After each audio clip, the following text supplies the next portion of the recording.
चलो बच्चों, तो आज हम लोग अकाउंट में सेकंड पार्ट का चैप्टर नंबर 5 शुरू करते हैं, जिसका नाम है financial statement of business organisation. आपके बिजनेस का फाइनल अकाउंट तैयार करना। हम लोग जो ये 11th स्टैंडर्ड में हमने अकाउंट शुरू किया था, तो स्टार्टिंग से हम लोग एक एक स्टेप जो है वो चल रहे थे कि जिसमें बिजनेस रिलेटेड सभी जो है वो accounting entries, accounting rules, accounting methods वो हमने देखी। और अब जब साल ख़त्म हो तो आखिरी में क्या किया जाता है अकाउंट के लिए, वो हम लोगों को देखना है। हम लोगों ने पहले से जो है वो देखा है स्टेप बाय स्टेप। ये चैप्टर आपके अकाउंट का आखिरी स्टेप कहलाता है।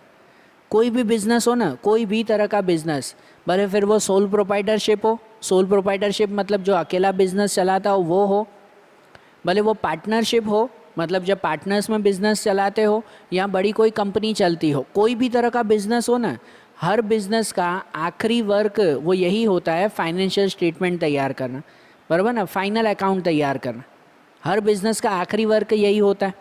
और हम लोग भी इस साल जैसे ये अकाउंट हम लोग देख रहे थे, तो उसमें स्टेप बाय स्टेप जो भी देखा ना, उन स्टेप्स में लास्ट स्टेप ये है।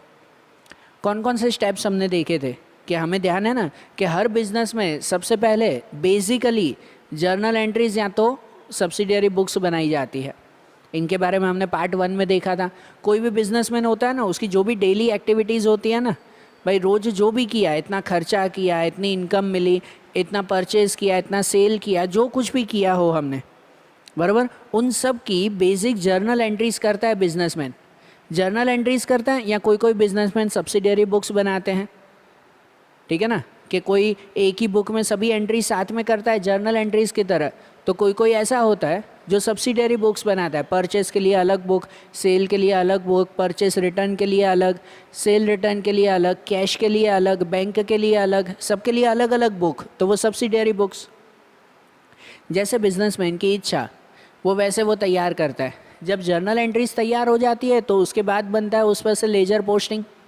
ये भी आप लोगों ने पार्ट 1 में देखा है, बराबर ना, कि फिर लेजर पोस्टिंग बनती है। एक लेजर बुक बनाते हैं हर एक बिजनेसमैन, ये उसके लिए सबसे इम्पोर्टेंट बुक कहलाती है लेजर बुक, कि जिस लेजर बुक में हर एक पेज पर हर एक पर्सन, हर एक एक्सपेंस या हर एक एक्टिविटी का एक एक लेजर बना हुआ होता है, एक एक अकाउंट बना हुआ होता है, जिस पूरी बुक को हम लोग लेजर बुक कहते हैं। और उसमें एंट्रीज करते हैं जिसे हम लोग लेजर पोस्टिंग कहते हैं। समझा था ना ये पूरा चैप्टर आगे। लेजर पोस्टिंग पर से तैयार किया जाता है वो आता है ट्रायल बैलेंस। ये चैप्टर भी आपने पहले समझा था कि लेजर पोस्टिंग में जो भी लेजर तैयार होता है ना, मतलब पूरे पेज में सपोज XYZ कोई भी नाम है किसी का जिसके साथ हम लोग परचेज सेल करते रहते हैं, तो पूरे साल में उसके साथ क्या क्या हमने एक्टिविटीज़ की, कितने पैसे दिए लिए, कितना सामान बेचा हमने, ख़रीदा हमने, बराबर, वो सब उसके लेजर में लिखा जाता है, मतलब एक पेज में लिखा जाता है। साल के एंड में वो पेज जो है वो क्लोज़ किया जाता है और चेक किया जाता है उसमें डेबिट बैलेंस आया कि क्रेडिट बैलेंस आया। वो डेबिट या क्रेडिट बैलेंस वो आगे कहाँ लेके जाते हैं, ट्रायल बैलेंस में। आप लोगों ने ट्रायल बैलेंस वाला चैप्टर देखा है कि जिसके अंदर सब खाली बैलेंस दिए गए होते हैं जिसे हमें डेबिट और क्रेडिट में लिखना होता है, और आखिरी में ट्रायल बैलेंस क्या हो जाता है, इक्वल। डेबिट और क्रेडिट साइड इक्वल आ जाती है ना ट्रायल बैलेंस की। मतलब हम लोग ये मानते हैं कि हमने अभी तक पूरे साल में जो भी अकाउंट किया ना, जर्नल एंट्रीज़ की या सब्सिडियरी बुक्स, उस पर से लेजर पोस्टिंग की, उस पर से ट्रायल बैलेंस बनाया, वो ट्रायल बैलेंस करेक्ट बना है अगर दोनों का टोटल इक्वल आ जाता है तो, बराबर, सही बात है ना। और फिर ये जो ट्रायल बैलेंस तैयार हो जाता है ना, इस ट्रायल बैलेंस पर से फिर हम लोग तैयार करते हैं फाइनल अकाउंट, जो ये स्टेप हमें देखना है। यहाँ तक के सभी जो है वो स्टेप्स आपने देखे हैं, बराबर ना, अकाउंट के ये सभी स्टेप्स हमने देखे। अब ये नया स्टेप हमें देखना है फाइनल अकाउंट, कि साल के एंड में अब ये फाइनल अकाउंट तैयार करते हैं कि जिससे पता चले कि भाई हमारा जो बिज़नेस है वो बिज़नेस किस रास्ते पर जा रहा है। सीधा और सिंपल बात। फाइनल अकाउंट इसीलिए तैयार करते हैं कि जिससे ये पता चलता है कि हमारा बिज़नेस किस रास्ते पे जा रहा है, मतलब बिज़नेस जो है वो फ़ायदा कर रहा है पूरे साल में कि फिर नुकसान कर रहा है, बराबर ना। हमारा बिज़नेस अगले साल के कंपैरिजन में आगे बढ़ा एक स्टेप कि जो है वो एक स्टेप पीछे गया। ये सभी चीज़ें किससे पता चलती है, इन फाइनल अकाउंट से पता चलती है। बराबर ना। अगर कोई बिजनेसमैन ये फाइनल अकाउंट नहीं तैयार करता है तो उसका बिजनेस कौन सी डायरेक्शन में जा रहा है, वो बिज़नेस जो है वो लॉन्ग टाइम चलेगा या नहीं चलेगा, वो बिज़नेस के रिलेटेड आगे क्या डिसीज़न लेने हैं, ये कुछ भी वो नहीं कर पाएगा अगर वो पर्सन जो है वो फाइनल अकाउंट नहीं तैयार करता है। तो फाइनल अकाउंट सबके लिए ज़रूरी है। इससे सबसे पहली चीज़ तो हमें पता चलती है फाइनल अकाउंट तैयार करने से कि हमारे बिज़नेस में पूरे साल का प्रॉफिट कितना, बराबर ना, पूरे साल का प्रॉफिट कितना है वो पता चलता है। अब कितने बिजनेसमैन ऐसे होते हैं, छोटी छोटी शॉप्स की बात कर रहा हूँ, एक्चुअली उन्हें भी फाइनल अकाउंट लिखना चाहिए, लेकिन कितनी जगह पर, ये प्रैक्टिकली बता रहा हूँ कि कितनी जगह पर जो छोटी शॉप्स होती हैं या कोई भी छोटे बिजनेस चलते हैं तो वो लोग ऐसा कुछ हिसाब किताब लिखते ही नहीं है, फाइनल अकाउंट जो है वो लिखते ही नहीं है फिर, बराबर। और जिसकी वजह से ही जितनी ग्रोथ उनकी होनी चाहिए ना उतनी नहीं हो पाती, ये एक बहुत बड़ा रीज़न है। अब जैसे छोटे बिजनेसमैन क्या सोचते हैं बताए, हमारे आसपास, मेरे आसपास ही ऐसे बहुत सारे बिजनेसमैन हैं जो क्या करते हैं कि हाँ भाई चलो 100 रुपये की चीज़ लेकर आए, उसे मैं 150 में बेच रहा हूँ, बस 50 रुपये प्रॉफिट हो रहा है ना, बराबर ना। वो ऐसा सोचते हैं कि चलो भाई 50 रुपये प्रॉफिट ना, मतलब भाई 50% मैं प्रॉफिट कमाता हूँ, मेरा जो भी बिज़नेस चलता है उसका 50% प्रॉफिट मैं कमाता हूँ, ऐसा वो कहते हैं कि भाई 100 की चीज़ 150 में बेच ली मतलब 50% प्रॉफिट हो गया, बराबर। 50% प्रॉफिट, बराबर, ये बहुत बड़ा नंबर कहलाता है। लेकिन फिर साल के एंड में पूछते हैं ना, साल के एंड में मतलब कभी भी, सपोज़ दिवाली के टाइम पे या और कोई टाइमिंग में जब उनसे पूछते हैं ना और फिर कैसा गया साल, तो वो कहते हैं कि नहीं यार इस बार तो कुछ मज़ा ही नहीं आया।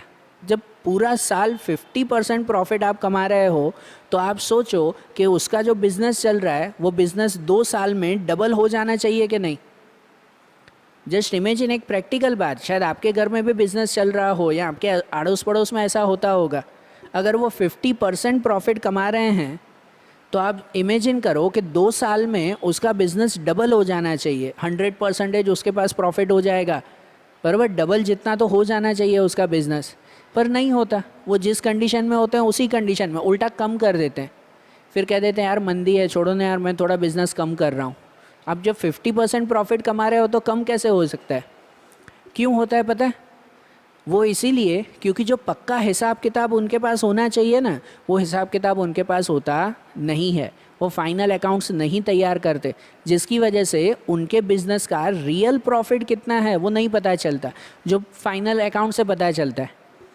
अब जैसे वो बिजनेसमैन ये कहता हो कि भाई मैं 100 रुपये की चीज़ 150 में बेचता हूँ ना, बस अच्छी बात है 50% प्रॉफिट, लेकिन 100 की चीज़ 150 में बेचने के बाद उसके ऊपर जो एक्स्ट्रा खर्चे होते हैं, बराबर ना, जो दूसरे नुकसान होते हैं वो नुकसान उन्होंने कभी भी नहीं गिने, बराबर ना। जो नुकसान जो है वो दिन ब दिन जो है वो चलते जाते हैं या बढ़ते जाते हैं, ऐसे समझो। और साल के एंड में भले हम लोग 50% प्रॉफिट कमाते हो फिर भी हाथ में कुछ भी नहीं बचता, या तो 10% ही बचता है, क्योंकि 40% हमारा खर्चों में चला जाता है जो हमें पता भी नहीं होते। ऐसे बहुत सारी बातें मैंने पहले भी की है, या आज ये इसीलिए ये थियरी समझा रहा हूँ, प्रैक्टिकली बता रहा हूँ कि भाई फाइनल अकाउंट्स क्यों तैयार करते हैं और क्यों ज़रूरी है। आप भी ध्यान देना, आपके घर में भी अगर कोई बिज़नेस चल रहा हो तो अभी जो है वो आपके पेरेंट्स को कहो कि आज से फाइनल अकाउंट मतलब कि प्रॉपर अकाउंट लिखना शुरू कर दो। अब आप भी बिजनेसमैन बनने वाले हो, कॉमर्स ले रहे हो आप लोग, बराबर ना। और फ्यूचर में भी अगर आप अपना बिज़नेस शुरू कर रहे हो तो आपके हर एक चीज़ की हिसाब किताब होना ज़रूरी है, तो ही आपके बिज़नेस का जो है प्रॉपर ग्रोथ, प्रॉपर डायरेक्शन पता चलेगी। जैसे मैंने आपको बताया था पहले भी, एक मैंने एग्जांपल दिया था कि आपको पता है रोज़ के छोटे मोटे खर्चे होते हैं जो कितनी बार हम लोग अकाउंट में मेंशन नहीं करते, बराबर। लेकिन अगर उसका हिसाब किताब न रखो ना उन छोटे मोटे खर्चों का, तो साल के एंड में वो बहुत बड़ा खर्चा हो जाता है। जैसे कितनी बार ऐसा हो जाता है कि चलो भाई जो है वो अपनी शॉप पर बैठे हुए हैं, छोटी सी भले शॉप पर बैठे हुए हैं, और कोई जो है वो दोस्त यार वगैरह आ गए, तो चलो पड़ोस की जो है वो लारी से हमने कुछ नाश्ता वगैरह मंगवा लिया, पड़ोस के रेस्टोरेंट से हमने कुछ जो है वो नाश्ता वगैरह मंगवा लिया। हो जाता है ना ऐसा कि चलो दोस्त यार बैठे हुए हैं तो चलो हो गई पार्टी छोटी सी, बराबर। और उसका हिसाब किताब कभी अकाउंट में लिखते नहीं हैं, लिखते हैं कि चलो आज दोस्त आए उसके साथ जो है वो 200 रुपये का नाश्ता हो गया, कि भाई सब चीज़ें मंगवाई, खा पी कर जो है वो मज़ा किया हमने, भाई 200-300 रुपये 500 रुपये खर्चा हो गया, बराबर। लेकिन उस 500 रुपये को कभी हिसाब में लिखा नहीं लिखा ना, यहाँ लिखते हैं कोई भी। आप खुद ध्यान दो या आपके पेरेंट्स से पूछना, कभी ऐसी चीज़ें हिसाब में लिखी और होती है? हुआ तो बिज़नेस का ही खर्चा ना ये, कि घर का खर्चा तो दिया नहीं है ना हमने। तो चलो हफ्ते में एक बार भी अगर 500 रुपये का खर्चा हो ना, तो महीने के हो जाते हैं 2000 रुपये, बराबर ना। महीने के 2000 का खर्चा, महीने का 2000 का खर्चा मतलब कि पूरे साल का 24,000 का खर्चा। पूरे साल का कितना? 24,000 रुपीज़, जिसका कोई हिसाब किताब हम लोग नहीं रखते, बराबर। तो बिज़नेस में क्या बताएगा? हम लोग ये कहते हैं कि हम तो भाई इतना प्रॉफिट कमा रहे हैं, लेकिन साल के एंड में कुछ बचता ही नहीं है। क्यों नहीं बचता? क्योंकि ये चीज़ें आपके पास नहीं होती, इसीलिए, बराबर ना। साल के 24,000 हमारे पानी में चले जाते हैं, जिसका कोई हिसाब ही नहीं है। उसका हिसाब रखो तो आपको पता चलेगा कि यार बिज़नेस में इतना नुकसान भी हो रहा है हमें। तो अगली बार डिसीज़न लेने में समझ आएगी ना। ऐसे नहीं कि अगली बार पार्टी बंद कर देंगे, दोस्तों को मना कर देंगे, ऐसा नहीं। लेकिन दूसरे डिसीज़न ले सकते हैं ना हम लोग, कि चलो अगर हर महीने 2000 का खर्चा हो रहा है तो वो 2000 का प्रॉफिट भी मैं दूसरी जगह से कमाऊँ। सही बात कि नहीं? तो ये सब डिसीज़न किसके थ्रू ले सकते हैं पता है? जब फाइनल अकाउंट प्रॉपरली तैयार हो तो। क्योंकि फाइनल अकाउंट में हर छोटी छोटी चीज़ का हिसाब किताब लिखा जाता है, हर एक चीज़ का हिसाब किताब उसमें लिखते हैं, तो ही हमारे बिज़नेस की रियल कंडीशन पता चलती है। तो फाइनल अकाउंट से एक परफेक्ट प्रॉफिट पता चलता है हमें कि बिज़नेस का परफेक्ट प्रॉफिट कितना है, जिसे नेट प्रॉफिट या ग्रॉस प्रॉफिट कहते हैं, जो हम लोग समझेंगे सम्स में। दूसरा, बिज़नेस की परफेक्ट कंडीशन पता चलती है कि बिज़नेस किस डायरेक्शन में जा रहा है, वो पता चलता है, बराबर ना। कि गए साल के कंपैरिजन में आगे इस साल हम लोग आगे गए या पीछे गए, वो फाइनल अकाउंट से पता चलता है। फाइनल अकाउंट के ज़रिए ही हम लोग जो है वो आगे प्रॉपर डिसीज़न ले पाते हैं कि अब जो नेक्स्ट ईयर काम करना है तो वो इसे और बढ़ाना है, या फिर क्या हम लोग सुधार करें कि इस साल में ये सब गलतियां हुई तो अगले साल वो ये गलतियों को जो है वो किस तरह से हम लोग ठीक करें। ये सब चीज़ें, ये सब डिसीज़न वो फाइनल अकाउंट के बेस पर ही लिया जाता है। इसीलिए फाइनल अकाउंट वो बहुत ज़रूरी है हर एक बिज़नेस के लिए, बराबर ना।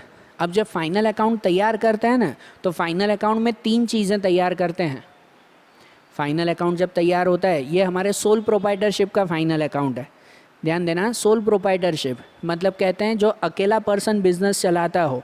भले आपके आसपास की कोई छोटी मोटी शॉप हो जिसमें कोई अकेला पर्सन चला रहा है वो बिज़नेस, बराबर, तो उसे सोल प्रोप्राइटरशिप का बिज़नेस कहते हैं, जिसमें ये 3 अकाउंट या ये 3 चीज़ें तैयार करते हैं, बराबर।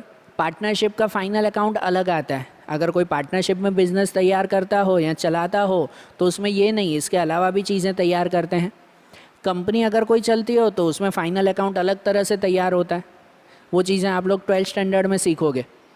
इस बार आपका सिर्फ सोल प्रोप्राइटरशिप का फाइनल अकाउंट है कि जिसमें ट्रेडिंग अकाउंट बनाते हैं, प्रॉफिट एंड लॉस अकाउंट बनाते हैं और बैलेंस शीट तैयार करते हैं। 3 चीज़ें तैयार करते हैं। कौन कौन सी? Trading account, profit and loss account और बैलेंस शीट। तो अब ये तीनों चीज़ें क्या हैं, इन तीनों चीज़ों के अंदर क्या क्या इंक्लूड होता है, वो अब हम लोग एक एक करके समझे, ठीक है। देखो कि जैसे सबसे पहले इसमें तैयार करते हैं ना ट्रेडिंग अकाउंट, तो ट्रेडिंग अकाउंट कैसे तैयार करते हैं और इसमें कौन कौन सी चीज़ें इंक्लूड होती है वो पहले ध्यान से समझना। ट्रेडिंग अकाउंट के लिए ऊपर लिखते हैं कि ट्रेडिंग अकाउंट ऑफ श्री, जिसका भी नाम हो वो नाम एज ऑन जो डेट हो।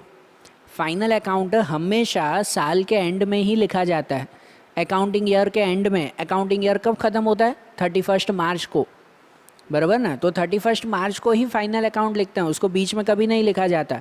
फाइनल अकाउंट में हमेशा डेट आती है 31 मार्च, फिर जो भी साल का हो, बराबर। तो यहाँ पर ट्रेडिंग अकाउंट लिखकर फॉर्मेट भी ऐसे बनता है, डेबिट साइड पे पर्टिकुलर और अमाउंट, क्रेडिट साइड पर भी पर्टिकुलर एंड अमाउंट। और इसमें कौन कौन सी चीज़ें लिखते हैं? तो ट्रेडिंग अकाउंट में ध्यान देना, ट्रेडिंग अकाउंट में स्टॉक रिलेटेड थिंग्स लिखते हैं, stock and goods related things, बराबर। कौन सी चीज़ें लिखी जाती है ट्रेडिंग में? याद रखना, stock and goods related things. जिस चीज़ का हम लोग बिजनेस कर रहे हैं, जो हमारे गुड्स हैं, उसके रिलेटेड थिंग्स वो ट्रेडिंग अकाउंट में लिखते हैं। अगर आप कपड़ों के बिज़नेस कर रहे हो तो कपड़ों के रिलेटेड सभी चीज़ें यहाँ पे लिखते हैं। अगर आप स्टेशनरी का बिज़नेस कर रहे हो तो स्टेशनरी रिलेटेड सभी चीज़ें वो यहाँ पे लिखते हैं, वो आपके गुड्स कहलाए। और उसमें क्या क्या लिखते हैं? तो पहले डेबिट साइड पे क्या क्या चीज़ें लिखी जाती है ये ध्यान देना। डेबिट साइड पे लिखा जाता है एक ओपनिंग स्टॉक। क्या लिखा जाता है? Opening stock. जब हम साल की शुरुआत करते हैं तो साल की शुरुआत में हमारे पास कितना स्टॉक है, कि अगर आपका कपड़ों का बिज़नेस है तो साल के शुरुआत में मेरे पास जो है वो 50,000 के कपड़े हैं। कभी भी बिज़नेस में हम ऐसा तो नहीं करते ना कि साल ख़त्म हो गया मतलब पूरी दुकान का सभी सामान बेच दिया, अब जो है वो 1 अप्रैल को नया साल शुरू होगा ना तो पूरा नया सामान भरेंगे। ऐसा करते हैं कोई बिज़नेस? नहीं ना। साल के एंड में जितना सामान बिका सो बिका, आखिरी में जो है जो भी सामान बचा हुआ होगा उसे फिर अगले साल में कंटिन्यू करेंगे ना, बराबर ना। तो जो अगले साल में कंटिन्यू करते हैं वो हमारा ओपनिंग स्टॉक कहलाता है। कि जब 1 अप्रैल को हम शुरू करते हैं बिज़नेस, नया साल शुरू करते हैं, तब फिलहाल हमारे पास कितना सामान पड़ा हुआ है वो हमारा क्या कहलाता है? Opening stock. वो ओपनिंग स्टॉक यहाँ लिखा हुआ होगा। आपके सम्स कैसे आएंगे पता है? आपके सम्स में है ना trading account, sorry trial balance बना हुआ होगा। आपके सम्स में क्वेश्चन में ट्रायल बैलेंस बना हुआ होगा, आप लोग टेक्स्ट बुक में चेक करो भले। वो ट्रायल बैलेंस में सब नाम लिखे हुए होंगे आपके। ओपनिंग स्टॉक लिखा हुआ है, परचेस लिखा हुआ है, सैलरी लिखी गई है, दूसरा नाम लिखा हुआ है, सब नाम लिखे हुए होंगे। वो नाम आपको खाली कौन से अकाउंट में आएंगे, ट्रेडिंग में आएगा, प्रॉफिट एंड लॉस में आएगा, कि बैलेंस शीट में आएगा, वो खाली सही जगह पर पुट करना है। एक सिंपल बात बता रहा हूँ कि स्टूडेंट जो है वो फाइनल अकाउंट को बहुत हैवी मानते हैं कि यार इतना कुछ करना है, इतना सारा जो है वो करना है, इतना बड़ा सम है। साइज़ वाइज अगर देखो ना तो हाँ सम थोड़ा सा बड़ा है, लेकिन इजी है ये सम। फाइनल अकाउंट हार्ड नहीं होते, इजी होते हैं। आपको ट्रायल बैलेंस में जो जो चीज़ें दी गई है उसको रूल के हिसाब से खाली इन जगह पर रखते जाओ कि कहाँ कहाँ रखना है। वही रूल तो समझा रहा हूँ। अगर आपकी थियरी पक्की होगी ना तो ये सम करने में बहुत इजी होगा, बराबर। हार्ड नहीं होंगे ये सम्स। तो देखो फिर से ट्रेडिंग अकाउंट में कौन कौन सी चीज़ें लिखते हैं, तो डेबिट साइड पे लिखते हैं ये ओपनिंग स्टॉक पहले कि साल की शुरुआत में कितना सामान है। परचेस यहाँ पर लिखते हैं, बराबर। परचेस डेबिट साइड पे लिखते हैं हम लोग। इसके अलावा सेल्स रिटर्न, परचेस के अलावा सेल्स रिटर्न वो भी डेबिट आता है ना, वो भी डेबिट साइड पे लिखते हैं। दूसरा इम्पोर्टेंट कि परचेस एक्सपेंस वो यहाँ पे लिखा जाता है। यहाँ पे परचेस के साथ क्या लिखा जाता है? परचेस एक्सपेंस लिखा जाता है डेबिट साइड पे। परचेस एक्सपेंस कौन कौन से? कि जब हम परचेस करते हैं कोई भी गुड्स, जब परचेस करो उस वक्त जो जो खर्चे होते हैं ना वो यहाँ पे होते हैं, वो यहाँ पे लिखे जाते हैं, जिनमें ध्यान देना। जनरली परचेस एक्सपेंस में आते हैं वेजेस, मजूरी जो देनी पड़ती है वो। सपोज़ रेलवे फ्रेट, बराबर, रेलवे का भाड़ा अगर हम परचेस कर रहे हैं दूसरे शहर से तो रेलवे का भाड़ा देना पड़ेगा, या डॉक चार्जेस देने पड़ते हैं। अगर शिप के थ्रू मंगवा रहे हैं तो वो शिप का भाड़ा देना पड़ता है, बराबर ना, या डॉक चार्जेस देने पड़ते हैं। ये सब परचेस करते वक्त आते हैं ना। या तो फिर जो है वो लॉरी एक्सपेंस, मतलब कि जो लारी का भाड़ा, बराबर।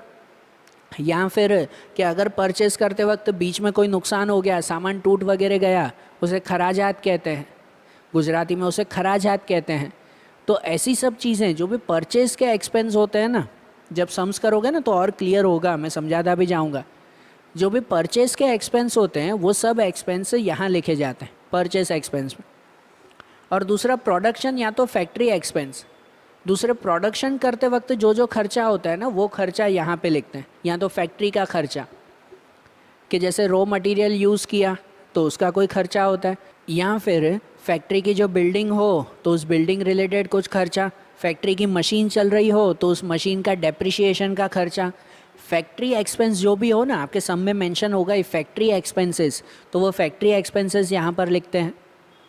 तो डेबिट साइड पे ये चीज़ें लिखते हैं, ये ध्यान रखना। और क्रेडिट साइड पे क्या लिखते हैं? तो क्रेडिट साइड पे लिखते हैं सेल्स, जो सेल किया हमने वो सेल की अमाउंट। परचेस रिटर्न लिखते हैं। अब यहाँ एक चीज़ ध्यान दो बेटा, आपके सम्स में या टेक्स्ट बुक के एग्जाम्पल्स में या कितने बार कोई जो है वो ऐसा करवाते हैं कि जैसे परचेस है ना तो यहाँ परचेस में से ही परचेस रिटर्न माइनस करते हैं, इस साइड नहीं लिखते, बराबर। हम लोग जर्नल एंट्री करते हैं तो जर्नल एंट्री में बेसिकली परचेस अकाउंट डेबिट आता है और परचेस रिटर्न अकाउंट क्रेडिट आता है, बराबर ना। तो परचेस रिटर्न जनरली क्रेडिट में लिखो तो सही है, गलत नहीं है। या कोई कोई ऐसा करवाते हैं कि परचेस में से माइनस करवाते हैं परचेस रिटर्न, माइनस करो तो भी करेक्ट है, और अगर माइनस ना करो और डेबिट क्रेडिट साइड पे लिखो परचेस रिटर्न तो भी करेक्ट है। मैं ज़्यादातर प्रेफर ये करता हूँ कि माइनस ना करके परचेस रिटर्न क्रेडिट में लिखो, तो रूल के हिसाब से भी करेक्ट होता है और सम करने में ना कोई तरह की प्रॉब्लम नहीं होती, बराबर ना। सम करने में इजी रहता है वो, कि चलो इसमें से माइनस नहीं किया परचेस रिटर्न अलग से यहाँ पे लिख दिया तो सम इजी हो जाता है। वैसे ही सेल्स यहाँ पे लिखते हैं तो सेल्स रिटर्न यहाँ पे लिखते हैं, तो कोई कोई ऐसा करते हैं कि सेल्स में से ही सेल्स रिटर्न माइनस करते हैं, तो वो माइनस करो तो भी करेक्ट है और न माइनस करके अलग से यहाँ पे लिखो तो भी करेक्ट है। दोनों मेथड जो है वो करेक्ट है, बराबर। मैं ज़्यादातर यही प्रेफर करूँगा और सम ऐसे ही करवाऊँगा कि माइनस नहीं करना है, सेल में से सेल रिटर्न माइनस नहीं करना है, सेल रिटर्न यहाँ पे लिखना है, तो वो सम करने में इजी होगा। जब हम सम्स करेंगे ना तो पता चलेगा फिर। तो क्रेडिट पे क्या क्या लिखते हैं, सेल्स लिखते हैं, परचेस रिटर्न लिखते हैं, फिर goods going out other than sales, sales के अलावा अगर हमारे गुड्स बाहर जा रहे हैं तो सेल्स के अलावा बाहर कैसे जाते हैं गुड्स, सेल्स के अलावा अगर गुड्स बिजनेस में से जा रहे हैं तो उसके लिए रिलेटेड वो चीज़ें आती है कि जैसे जो है वो गुड्स बर्न बाय फायर, पता है ना, आग में जल जाए तो हमने बेचा नहीं लेकिन हमारे सामान तो गए ना, बराबर ना। अदर देन सेल्स, सेल के अलावा तो बेचा नहीं है फिर भी हमारे सामान तो गए, कि जैसे जो है वो आग में जल गया, चोरी हो गया, सामान जो है वो टूट गया, बराबर, बारिश में ख़राब हो गया, या और कोई भी रीज़न हो, कोई भी रीज़न, पर्सनल यूज़ के लिए लेके गए, बराबर, पर्सनल यूज़ के लिए घर पे लेकर गए, कोई भी तरह से सेल्स के अलावा अगर कोई भी तरह से गुड्स हमारे बाहर जाते हो तो वो यहाँ लिखते हैं क्रेडिट में। कोई इस चीज़ को भी परचेस में से माइनस करता है तो भी करेक्ट है, ना माइनस करो तो यहाँ पे लिखो तो भी करेक्ट है, बराबर ना। ऐसे ही याद रखो कि goods going out other than sales वो क्रेडिट में लिखना है, और आखिरी में क्लोजिंग स्टॉक, आखिरी में क्लोजिंग स्टॉक यहाँ लिखा जाता है कि जब साल ख़त्म हुआ तो हमारे पास अब कितना सामान है, वो कि जब साल शुरू हुआ तो कितना सामान है वो यहाँ लिखते हैं, और साल ख़त्म हुआ कितना सामान होगा वो यहाँ लिखते हैं।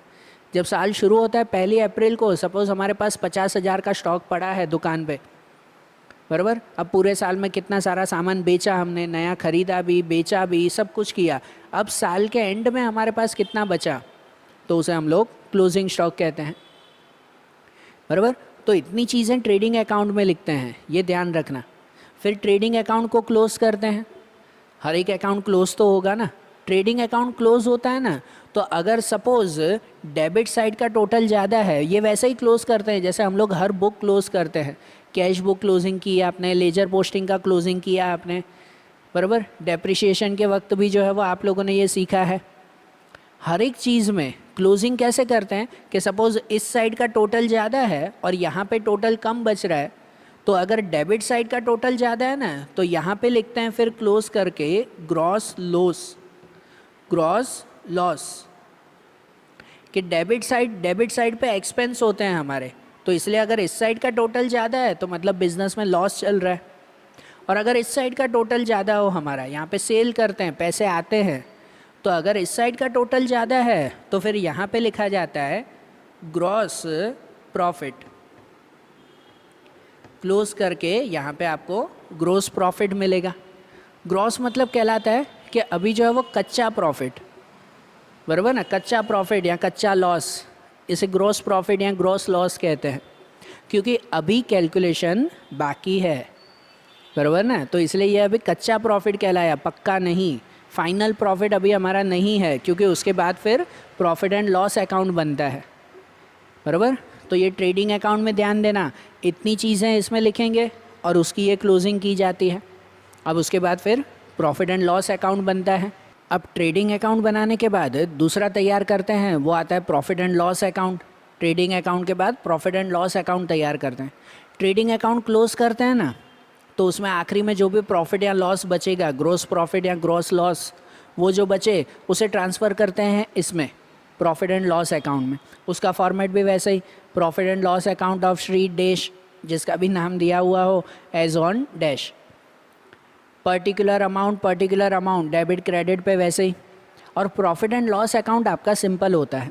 सबसे पहले कि जो भी ट्रेडिंग अकाउंट में जो भी आपका बचा, अगर सपोज़ ग्रॉस प्रॉफिट आ रहा है उसमें, तो इस साइड पे आके लिखते हैं क्रेडिट में। अगर उस साइड जो है वो ग्रॉस लॉस आ रहा है तो यहाँ पे आकर लिखते हैं। ट्रेडिंग अकाउंट में जो भी बचेगा ना उसे ट्रांसफ़र करते हैं यहाँ पर। तो प्रॉफिट एंड लॉस अकाउंट में यहाँ ट्रांसफ़र हो गया। उसके बाद प्रॉफिट एंड लॉस अकाउंट में एक ही चीज़ ध्यान देते हैं कि जो भी एक्सपेंस और लॉस हो ना, बिज़नेस के जो भी तरह के एक्सपेंस और लॉस है वो सब डेबिट में लिखते हैं, और बिज़नेस में जो भी तरह की इनकम या गेन्स हैं वो सब क्रेडिट में लिखते हैं। प्रॉफिट एंड लॉस में ज़्यादा सोचने की ज़रूरत नहीं पड़ती। बिज़नेस में नुकसान हो रहा है तो डेबिट में लिखो, बिज़नेस में फ़ायदा हो रहा है तो क्रेडिट में लिखो। और इसमें हर तरह के एक्सपेंसेस आते हैं, जैसे कि एडमिनिस्ट्रेटिव एक्सपेंस। एडमिनिस्ट्रेटिव एक्सपेंस मतलब वो एक्सपेंस कि आपके बिज़नेस में मैनेजमेंट करने के लिए, बिज़नेस को संभालने के लिए, आपके बिज़नेस के जो स्टाफ हैं, बराबर, जो बिज़नेस के मेंबर्स हैं, उन्हें संभालने के लिए जो जो खर्चे करने पड़ते हैं तो वो एडमिनिस्ट्रेटिव एक्सपेंस। जैसे कि रेंट भरना पड़ता है, लाइट बिल भरना पड़ता है, दूसरे जो है वो रिपेयरिंग का खर्चा वगैरह करना पड़ता है, बराबर। या जैसे वर्कर होते हैं तो वर्कर को सैलरी देनी पड़ती है, बोनस देना पड़ता है। तो ये सब मैनेजमेंट के खर्चे आते हैं ना, ये सब एडमिनिस्ट्रेटिव एक्सपेंसेस कहलाते हैं। दूसरे सेलिंग एक्सपेंस या डिस्ट्रीब्यूशन एक्सपेंस। सेलिंग और डिस्ट्रीब्यूशन करने के लिए, कि बेचने के लिए सेलिंग एक्सपेंस जो जो आते हैं वो सब यहाँ पर लिखने होते हैं, बराबर। कि जैसे कि अगर हमने सेल किया तो शायद गाड़ी का भाड़ा हमें देना पड़े वो, बराबर। या सेल करते वक्त आफ्टर सेल सर्विसेज देनी पड़ती है, एडवर्टाइजमेंट के खर्चे होते हैं, बराबर ना, एडवर्टाइजमेंट करना होता है। डिस्ट्रीब्यूशन के वक्त कितनी बार फ्री सैंपल देना होता है हमें, ये सब खर्चे हैं कि नहीं। तो ये सब तरह के खर्चे भी यहीं पे ही लिखे जाते हैं, इसी एक्सपेंस में। या तो फाइनेंशियल स्टेटमेंट आते हैं, फाइनेंशियल एक्सपेंसेस, फाइनेंशियल एक्सपेंसेस आते हैं। फाइनेंशियल मतलब मनी रिलेटेड एक्सपेंसेस, कि जैसे अगर कैपिटल है तो कैपिटल के ऊपर इंटरेस्ट देना, या तो फिर किसी से हमने लोन लिया है तो वो लोन का इंटरेस्ट देना, बराबर ना। ये सब क्या आते हैं, मनी रिलेटेड एक्सपेंसेस आते हैं, बराबर। ब्याज वगैरह, इंटरेस्ट होती है, कमीशन होता है, ये सब तरह के एक्सपेंसेस वो फाइनेंशियल एक्सपेंसेस। और दूसरे आते हैं अदर एक्सपेंस, अदर बाकी सब तरह के एक्सपेंस या लॉस। जैसे पता है बिज़नेस पे डेप्रिसिएशन गिनना होता है, बराबर ना, मशीन्स पे और दूसरी चीज़ों पे डेप्रिसिएशन गिनना, या तो फिर किसी को डोनेशन देना, जो मैंने आपको पहले एग्जांपल दिया, दोस्तों को पार्टी देना, बराबर ना, रोज़ का खर्चा होता है, वो दोस्तों को पार्टी देना। तो ये सब अदर एक्सपेंस में आते हैं। ऐसे हर तरह के एक्सपेंसेस वो यहाँ पर। तो यहाँ पे सुनो कि भले ये सब ध्यान न रहे, आपको जब ट्रायल बैलेंस क्वेश्चन में दिया हुआ हो तो खाली ये ध्यान रखना है कि भाई जो भी एक्सपेंसेस या लॉस है वो सब यहाँ पे लिखने हैं डेबिट साइड पे। खाली उसमें से जो परचेस एक्सपेंस और जो है वो फैक्ट्री एक्सपेंस होते हैं ना, उसे खाली अलग करके ट्रेडिंग अकाउंट में लिखना होता है। बाकी बिजनेस के सभी खर्चे वो यहाँ पे आते हैं, बराबर ना। ये ध्यान देना, खाली इतना पॉइंट ध्यान देना कि जो बिज़नेस के परचेस एक्सपेंस होते हैं वो खाली ट्रेडिंग अकाउंट में लिखे जाते हैं, जो पहले समझा ना। परचेस एक्सपेंस में wages, railway freight, carriage inward या एटसेट्रा जो भी हो, उसमें जो भी परचेस एक्सपेंस या फैक्ट्री एक्सपेंस हैं वो खाली ट्रेडिंग अकाउंट में लिखते हैं। बाकी सब एक्सपेंस वो यहाँ लिखते हैं प्रॉफिट एंड लॉस अकाउंट में। ये माइंड में रखना, जब सम्स आएंगे तो और क्लियर होगा। और दूसरी हर तरह की इनकम, अब इनकम में जो भी इनकम हो हमारे, जो भी, भले जो है वो कमीशन मिला, इंटरेस्ट मिला, किसी ने जो है वो फ्री सैंपल दिए, या कोई भी तरह की इनकम होती हो ना, ड्राइंग के ऊपर इंटरेस्ट हुआ है, या जो भी इनकम, वो हर तरह की इनकम वो यहाँ पे लिखी जाती है। तो प्रॉफिट एंड लॉस अकाउंट आपका एकदम सिंपल बनता है कि जिसमें डेबिट साइड पे जो है वो हर तरह के एक्सपेंसेस लिखो, जो भी एक्सपेंस हो सब डेबिट साइड पे, और क्रेडिट साइड पे हर तरह की इनकम्स लिखो, बराबर ना। और फिर इसको जब क्लोज करेंगे ना, तो इसको भी आखिरी में जब क्लोज करें तो अगर डेबिट साइड का टोटल ज़्यादा आ रहा है, अगर डेबिट साइड का टोटल ज़्यादा हुआ मतलब कि बिज़नेस के एक्सपेंसेस ज़्यादा हैं, बिज़नेस में लॉस ज़्यादा है, तो वो यहाँ पर फिर लिखा जाता है, उसमें जो बैलेंस बचे वो यहाँ पर लिखा जाता है नेट लॉस। कि अगर डेबिट साइड का टोटल ज़्यादा है तो वो टोटल यहाँ पे लिखकर वो सब इनकम माइनस करेंगे ना, तो बाकी का नुकसान हमें पता चलेगा, बराबर, जब क्लोजिंग करते हैं तो। और अगर क्रेडिट साइड का टोटल ज़्यादा आ रहा है, कि अगर क्रेडिट साइड का टोटल ज़्यादा आया तो यहाँ पे लिखते हैं नेट प्रॉफिट। क्या लिखते हैं यहाँ पर? नेट प्रॉफिट लिखते हैं। अब ये नेट लॉस या नेट प्रॉफिट कहलाता है। इसे कहते हैं हम लोग पक्का प्रॉफिट, कि बिज़नेस का रियल प्रॉफिट कितना है वो यहाँ से पता चलता है हमें, बराबर ना। बिज़नेस का रियल प्रॉफिट यहाँ पे पता चलता है कि भाई प्रॉफिट है कि लॉस है, वो क्लियरली यहाँ पता चलेगा। जब ट्रेडिंग अकाउंट क्लोज करते हैं ना तो उसमें से ग्रॉस प्रॉफिट या ग्रॉस लॉस मिलता है, ग्रॉस मतलब कच्चा अभी, और यहाँ से हमें पक्का प्रॉफिट मिल जाता है, पक्का पता चलता है कि भाई कितना प्रॉफिट है, बराबर। और यहाँ जो प्रॉफिट मिलता है उस प्रॉफिट को फिर आगे ट्रांसफ़र करते हैं और फाइनल तैयार करते हैं क्या, बैलेंस शीट, बराबर। तो बैलेंस शीट देखें हम लोग। फिर जैसे ये बैलेंस शीट तैयार करते हैं, अब यहाँ ध्यान दो, ये बैलेंस शीट है, अकाउंट नहीं है, बराबर। एक चीज़ यहाँ पर ध्यान देना, बराबर, ये पहला रूल समझना कि ये बैलेंस शीट है, कोई तरह का अकाउंट नहीं। पहले ट्रेडिंग अकाउंट और प्रॉफिट एंड लॉस अकाउंट होता है, बराबर ना। ये अकाउंट नहीं, ये शीट है। मतलब इसमें डेबिट क्रेडिट के रूल नहीं अप्लाई होते कि यहाँ पर इस साइड को आप डेबिट कहो और इस साइड को क्रेडिट कहो, ऐसा नहीं। बैलेंस शीट में ऐसा नहीं होता है। बैलेंस शीट में ये शीट है, शीट मतलब समझो कि एक तरह का जो है वो पेज खाली, कि जिसमें डेबिट क्रेडिट के रूल नहीं लगते, लेकिन उसमें इस साइड पे लिखा जाता है बिजनेस की कैपिटल और लायबिलिटीज़।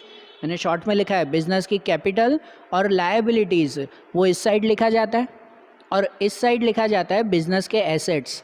हर तरह के एसेट्स वो यहाँ लिखते हैं कि जहाँ पर कैपिटल और लायबिलिटीज़ में क्या क्या लिखते हैं, तो भाई बिजनेस के कैपिटल, बराबर। हमने अगर बिज़नेस शुरू किया है तो बिज़नेस में कितना कैपिटल है हमारा, कि जैसे 1 लाख से बिज़नेस शुरू किया या साल की शुरुआत की, तब उस वक्त हमारे पास इतने पैसे थे, वो हमारा कैपिटल। उस कैपिटल में अगर प्रॉफिट हुआ हो तो प्लस करते हैं। ये जब सम आएगा ना तो बैलेंस शीट और ज़्यादा क्लियर होगी। अभी तो सिर्फ थियरी बता रहा हूँ कि जैसे कैपिटल के साथ अगर नेट प्रॉफिट हो, जो हमने नहीं प्रॉफिट एंड लॉस अकाउंट में जो हम लोग फाइंड करते हैं, कि अगर उसमें आखिरी में प्रॉफिट मिले तो वो कैपिटल में प्लस करते हैं, हमारा फ़ायदा हुआ। लेकिन अगर लॉस हो तो वो उस कैपिटल में से माइनस करते हैं। दूसरा ड्राइंग्स, वो भी कैपिटल में से माइनस करते हैं, बराबर ना। ड्राइंग्स होती है वो कैपिटल में से माइनस होगी, या कोई भी तरह के रिजर्व्स हो तो वो भी कैपिटल में से माइनस होंगे, बराबर। ड्राइंग मतलब जो पर्सनल यूज़ के लिए लेके जाते हैं वो, या रिजर्व मतलब जो साइड में किए हुए पैसे होते हैं वो, ये दोनों चीज़ें कैपिटल में से माइनस होंगे। तो कैपिटल साइड पे ये लिखा जाता है, और दूसरा लायबिलिटीज़, इस साइड 2 पार्ट बन जाते हैं आपके। यहाँ पर कैपिटल और लायबिलिटी मतलब पूरे में से 2 पार्ट होते हैं, आधा कैपिटल लिखते हैं और आधे पेज पर लायबिलिटीज़ लिखते हैं। जहाँ लायबिलिटीज़ में भी 2 टाइप की लायबिलिटी, नॉन करंट और करंट लायबिलिटीज़। लायबिलिटीज़ में 2 टाइप की लायबिलिटी लिखते हैं, नॉन करंट लायबिलिटी और current liability. Non current liability मतलब कहलाती है जो लॉन्ग टर्म की लायबिलिटी हो, लॉन्ग टर्म, बराबर। जैसे जो है वो मैंने किसी से लोन ली है, अब सपोज़ मैंने बैंक से लोन ली है, तो वो लोन क्या मैं अभी 2 महीने में चुका दूंगा वापस? नहीं, वो लोन ली है मतलब 5-6 साल तो लोन चलेगी ना। तो जो लायबिलिटी मतलब जो हमें पैसे देने हैं, जो पैसे चुकाने हैं वो, तो कोई भी तरह की लायबिलिटी वो नॉन करंट लायबिलिटी मीन्स कहलाती है लॉन्ग टर्म की लायबिलिटी। मैंने किसी से उधार लिया है जो 5 साल 6 साल 7 साल चलेगा, उसके बाद धीरे धीरे चुकाऊंगा, तो वो नॉन करंट कहलाता है। और करंट लायबिलिटी मतलब कहलाती है जो अभी इसी साल की हो, जो दूसरे साल में ना जाए, इसी साल। भाई किसी की 1 महीने की सैलरी बाकी है तो वो चलो अगले महीने दे देंगे, शॉर्ट टर्म में पूरा हो गया ना, तो उसे करंट लायबिलिटीज़ कहते हैं। भाई रेंट देना बाकी है, 2 महीने का रेंट नहीं दिया है, कोई बात नहीं, तीसरे महीने साथ में दे देंगे। तो ये सब करंट लायबिलिटीज़ कहलाती है शॉर्ट टर्म में, बराबर ना। जब सम्स आएंगे ना तब ये और क्लियर होगा कि हाँ भाई लायबिलिटीज़ यहाँ पर लिखनी है। और दूसरा, बिजनेस के कोई भी तरह के एसेट्स हो, उसमें भी नॉन करंट और करंट एसेट्स।